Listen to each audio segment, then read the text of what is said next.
نه چوب چلونبس کجا؟ این آبادی رو دارید میگید؟ این آبادی چیه؟ این چلونبس اصلا چوب هم نیست. چلونبس این بله اون چلونبس پایین دیگه. آلتین کشه دقیقاً بله نه من اون پایین دشت آلتین سبز کشه رو اونم گفتم. گیلوان روبروش بله آلتین کش کدومه؟ این آلتین کش نه، این دشت سبزی که بعد از این دو تا هست. تیکه یکیش چوبه است یکی شلومبه. بعد اون روش گیلوانه، اینم که چلونبس. مزرعه چلونبس.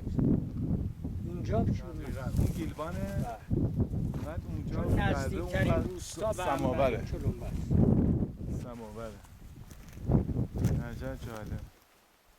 خیلی خوب وسیعه این دشت آدم قشنگ میبینم اینجا.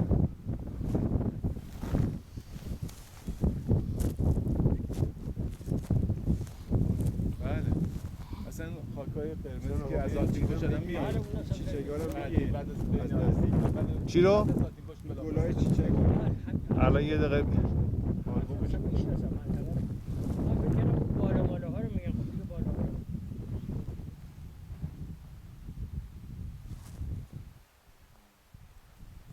کدوم گل چیچک کو؟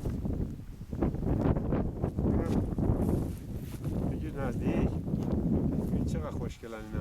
آره سیزون به اینا میگن چیچک؟ یه نوع چیچک دیگه.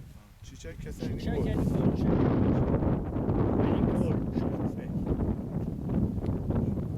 این جوان ها پشت هم اینجا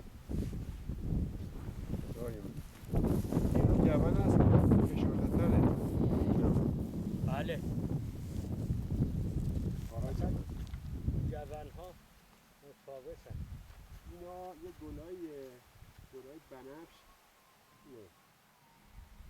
پر گل میکنه. بله اونا پر همش هم بنفشه. پله بسیار زیبا.